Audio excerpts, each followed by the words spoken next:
စာပြေကိုကျုပ်ခဏုံလုံးလေးစားချင်တာမှလို့လေအိမ်မှာရှိတဲ့ဂျုံမုံတကြားစားချက်ကိုအိုက်လေးမျိုးနဲ့ကျုပ်ခဏုံလုံးလေးကိုလှူစားပစ်ခဲ့ပါတယ်ပထမအောင်ဆုံးဘလန်ဒါတစ်ခုတည်းကိုကျွန်မဂျုံမုံထမင်းစားစုံနဲ့3စွန်းမောက်မောက်အသုံးပြုခဲ့ပါတယ်ရှင်။အသုံးပြုရတဲ့ပစ္စည်းလေးတွေကလည်းလေခက်ခက်ခဲခဲရှာနေစရာမလိုလို့အိမ်မှာရှိတဲ့ပစ္စည်းတွေပဲဖြစ်တဲ့အတွက်ဒီမုံလေးကိုလိုက်ပြီးတော့လှုပ်ဆောင်ကြည့်ပါလို့ကျွန်မတိုက်တွန်းရပါတယ်ရှင်။နောက်တော့ကဂျုံမုံထည့်ထားတဲ့အထည်ကိုကျွန်မချက်ဦး3လုံးဖောက်ထည့်လိုက်ပါတယ်ရှင်။ကျွန်မရဲ့အချိုးကတော့ဂျုံမုံ3စွန်းဆိုရင်ချက်ဦးက3လုံးပါ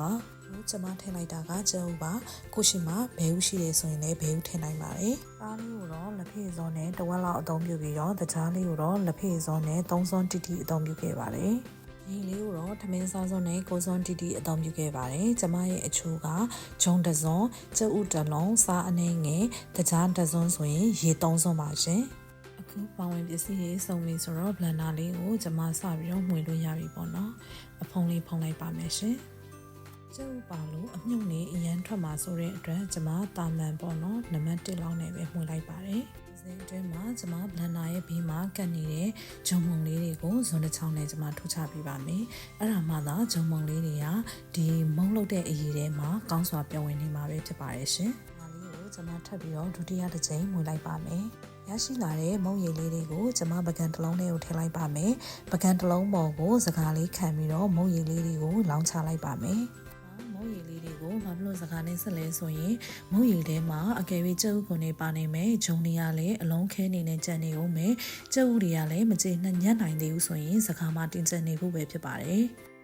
အခုဆိုရင်မုံရည်ချောချောမွေ့မွေ့လေးရနေပြီပေါ့နော်အဲ့မုံရည်လေးတွေကိုကျမတို့အခုချက်ချင်းမုံလုံးမယ်ဆိုရင်လည်းဖြစ်ပါတယ်ဒါမှမဟုတ်ဒိုင်ဝက်လောက်ခဏနှက်မယ်ဆိုရင်လည်းရပါတယ်ကျွန်မမုံလေးတွေကိုထည့်ဖို့ဒီအုံဒီအချောင်းအမှုံလေးအသုံးပြုပါမယ်ကျွန်မတို့ရှိမှကြတော့အုံဒီလက်လက်ဆက်ဆက်မရနိုင်ပါဘူးရှင်အကယ်၍ရမယ်ဆိုရင်လည်းဈေးကနည်းနည်းကြီးလို့လေကျွန်မဒီ Rainmade အချောင်းအမှုံလေးကိုပဲအသုံးပြုလိုက်ပါတယ်အချောင်းအမှုံလေးကိုလက်ဖေးစွန်းနဲ့3စွန်းထည့်လိုက်ပါတယ်အကယ်၍ကိုက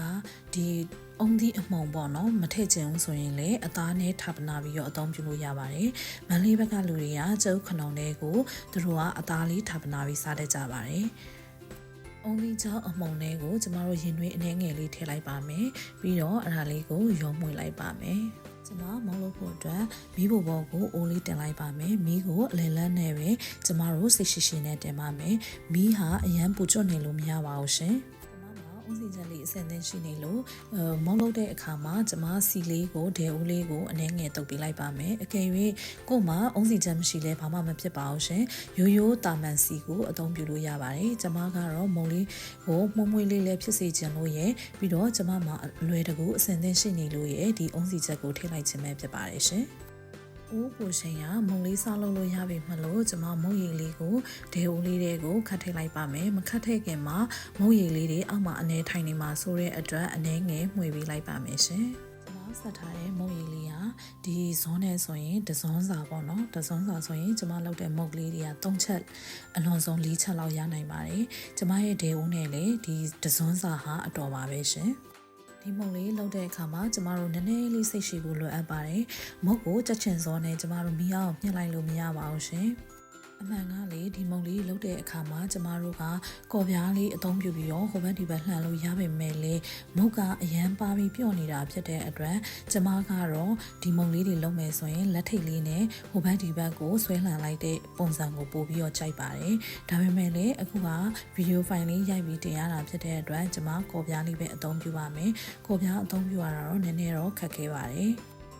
အမှန်ကကျုပ်ခဏုံလုံးလို့ကျမတို့နာမည်တက်ပေမဲ့ကျမတို့မြန်မာနိုင်ငံကျုပ်ခေါက်မုံလေးနဲ့လေအရသာအနေငယ်စင်လို့ကျမကကျုပ်ခေါက်မုံလွမ်းတဲ့အချိန်ဆိုရင်ဒီလိုဟာမျိုးလေးကိုလှုပ်စားလိုက်ပါတယ်။ဘောကိုကျမအုံးစီချက်လေးအနေငယ်စားလိုက်ပါမယ်။ကျမအုံးစီချက်နည်းနည်းကြိုက်လို့ပါရှင်။ဒီကိုအုံးဒီအမှုံလေးအနေငယ်ဖြူလိုက်ပါမယ်။အုံးဒီအမှုံကိုအကယ်၍တကြားကြိုက်တယ်ဆိုရင်အုံးဒီအမှုံလေးတွေကိုတကြားလေးထည့်ပါ။ကျမကတော့အချိုမကြိုက်တာဖြစ်တဲ့အတွက်အုံးဒီရဲ့တဘာဝအရသာကိုပဲကျမထည့်လိုက်ပါတယ်။အခုကျမလုပ်ထားတဲ့အချိုဟာတကြားသုံးဆုံးဟာအမှန်ဆိုရင်အစိမ့်ဘက်ပဲသွားပါတယ်။ကိုကအချိုကြိုက်တယ်ဆိုရင်ဒီထက်ပိုပြီးတော့ထည့်ပေါ့နော်။မုံလေးတွေကိုအုံးစီချက်အစီလေးအနေငယ်ဆန်းလိုက်ပါတယ်။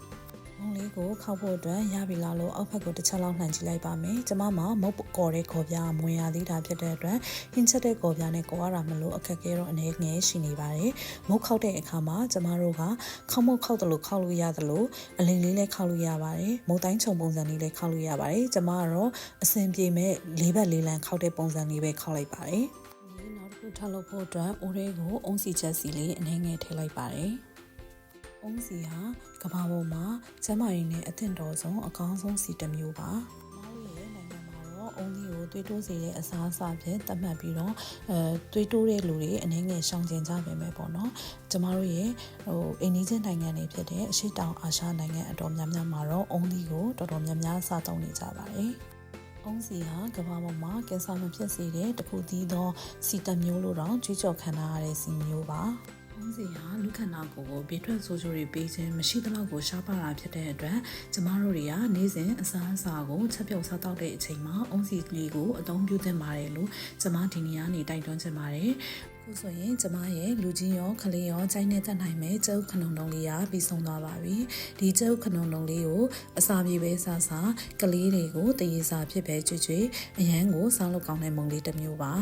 ဆိုရတဲ့ငွေကုန်ကြေးစားမှများပဲနဲ့ကိုယ်မှာပဲတန်တန်ရှင်းရှင်းလတ်လတ်ဆက်ဆက်နဲ့ပြုလုပ်စားနိုင်တဲ့မုံလေးတစ်မျိုးပဲဖြစ်ပါရဲ့ရှင်ကျမရဲ့ဗီဒီယိုဖိုင်လေးတွေကိုကြိုက်နေတတ်တယ်ဆိုရင်လည်းလိုက်ပါပြီးတော့မုံလို့စားကြည့်ဖို့တိုက်တွန်းအပ်ပါတယ်ကျမရဲ့ဗီဒီယိုဖိုင်လေးတွေကိုအဆုံးထိကြည့်ရှုပေးတဲ့အတွက်လည်းအားလုံးကိုကျေးဇူးတင်ပါတယ်ရှင်